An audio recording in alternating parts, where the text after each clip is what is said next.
Kembali di Kompas Siang, Pengadilan Negeri Jakarta Selatan menunda pelaksanaan sidang lanjutan kasus pembunuhan Yosua dan perintangan penyidikan dengan terdakwa Ferdi Sambo dan kawan-kawan. Pengunduran jadwal sidang dilakukan atas permintaan jaksa penuntut umum. Lewat pesan singkat kepada Kompas TV Minggu pagi, Kepala Kejaksaan Negeri Jakarta Selatan, Syarif Sulaiman Nahdi, menjelaskan penundaan dilakukan untuk mengevaluasi sidang yang menarik perhatian masyarakat. Aspek yang ditinjau salah satunya terkait dengan teknis persidangan. Sebelumnya dalam rilis resmi Pengadilan Negeri Jakarta Selatan menunda jadwal sidang Sambo CS dengan alasan menjaga situasi kondusif selama pelaksanaan G20 di Bali. Lalu apa saja yang jadi pertimbangan Kejaksaan Agung hingga memutuskan menunda persidangan selama 1 minggu? Selain memang pertimbangan sorotan publik terhadap kasus ini, kita tanyakan pada jurnalis Kompas TV Tifal Solesa di Kejaksaan Agung Jakarta. Tifal, kita tahu asas peradilan selain sederhana dan biaya juga ada asas peradilan cepat. Lantas apa sebenarnya alasan dari Kejaksaan menunda sidang hingga 1 minggu? Hal-hal teknis apa saja yang akan dievaluasi oleh Kejaksaan, Tifal? Itu pun masih jadi tanda tanya buat saya atas alasan teknis apa kemudian yang coba dievaluasi oleh pihak kejaksaan, baik itu dari Kejaksaan Agung maupun juga dari Kejaksaan Negeri Jakarta Selatan soal aspek teknis dalam serangkaian proses sidang terhadap Ferdi Sambo dan kawan-kawan yang sudah berjalan selama 4 pekan ke belakang ini, Radi.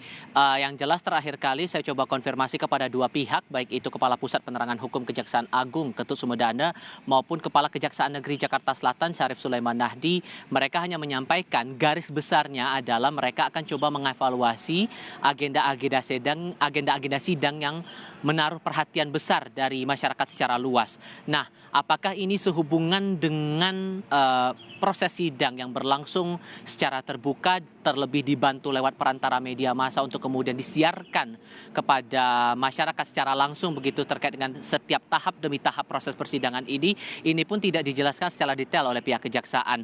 Tapi setidaknya penekanan yang dijelaskan oleh Syarif Sulaiman Nahdi kepada saya pada hari ini adalah aspek teknis persidangan, sebatas itu. Ini juga yang coba saya konfirmasi lagi kepada pihak Pengadilan Negeri Jakarta Selatan karena pada awalnya di tanggal 11 November 2022, tepatnya pada hari Jumat yang lalu, media mendapatkan konfirmasi bahwa proses sidang terhadap Ferdi Sambo dan 10 terdakwa lain untuk 2 kasus berbeda, yakni kasus pembunuhan berencana terhadap Yosua maupun juga obstruction of justice atas pembunuhan Yosua ini diundur dengan alasan menjaga situasi tetap kondusif selama pelaksanaan KTT G20 atau G20 berlangsung di Bali. Tapi pada hari ini, tepatnya pada pagi ini, Kompas TV menerima rilis terbaru yang menyatakan bahwa agenda diundur tapi tidak diterangkan lagi alasan menjaga situasi kondusif selama pelaksanaan KTT G20 itu di Bali begitu. Nah, ini juga saya konfirmasi kepada pejabat humas sekaligus hakim dalam kasus obstruction of justice di Pengadilan Negeri Jakarta Selatan Juyamto pada hari ini. Lewat pesan singkat kepada saya, ia tidak menjelaskan alasan apa sebetulnya mendasari jaksa penuntut umum berkirim surat kepada Pengadilan Negeri Jakarta Selatan untuk meminta pengunduran sidang selama 2 pekan begitu, diminta diundur ke tanggal 21 hingga 25 November 2022. Tapi ia meminta kepada saya untuk mengonfirmasi itu kepada pihak kejaksaan. Nah, di sisi lain apakah sebetulnya permintaan pengunduran jadwal sidang ini wajar? Lalu apa alasan-alasan yang mendasari? Ia tidak menjabarkan secara detail, tapi penegasan yang disampaikan Juyamto kepada saya bahwa untuk pertimbangan diterima atau ditolaknya permohonan pengunduran sidang ini sepenuhnya berada di tangan majelis hakim yang menangani perkara. 2 tim hakim untuk kasus obstruction of justice dan 1 tim hakim untuk kasus pembunuhan terhadap Nopriansyah Yosua Huta Barat. Radi. Ya, kalau dilihat memang alasannya lebih kepada perhatian publik terhadap kasus ini begitu besar sehingga akan dievaluasi. Namun apakah ada motif lain atau ada latar belakang lain, nanti masih akan kita tunggu pernyataan lanjutan dari Pengadilan Negeri maupun dari Kejaksaan. Lalu Tifal, jika memang ditunda, sidang lanjutan akan digelar kapan dan apa saja agendanya? Informasinya dari sana. Bila tidak berubah skema dan urutan jadwal sidangnya, maka jadwal sidang berikutnya yang semula akan dilangsungkan pada tanggal 14 hingga 18 November diundur ke tanggal 21 hingga 25 November 2022. Di hari Senin di tanggal 21, adalah pemeriksaan atau sidang dilangsungkan untuk terdakwa Richard Eliezer, Kuat Ma'ruf dan juga Ricky Rizal. Di hari Selasa tanggal 22 November, sidang akan dilangsungkan untuk terdakwa Ferdi Sambo dan juga Putri Chandrawati.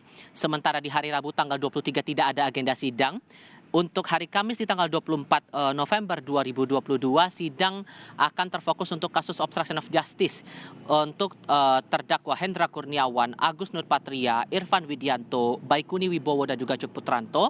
Sementara di hari Jumat, satu terdakwa untuk kasus obstruction of justice, Arif Rahman Arifin, akan diperiksa oleh pihak Pengadilan Negeri Jakarta Selatan, dan keseluruhan sidang tersebut terfokus pada pemeriksaan saksi yang didatangkan oleh jaksa penuntut umum. Radi. Ya, besarnya perhatian publik terhadap kasus ini memang sangat bisa dipahami karena memang kasus ini begitu mengejutkan, begitu di institusi Polri terjadi kejadian seperti ini yang menyedot perhatian publik. Namun seminggu ini diliburkan dulu, begitu ya, publik diliburkan dulu dari kasus Sambo. Kita tunggu pekan depan apa kelanjutan dari kasus ini di persidangan. Terima kasih Tifal Solesa dari Pengadilan Negeri Jakarta, maksud kami dari Kejaksaan, melaporkan untuk Kompas Siang. Terima kasih Tifal.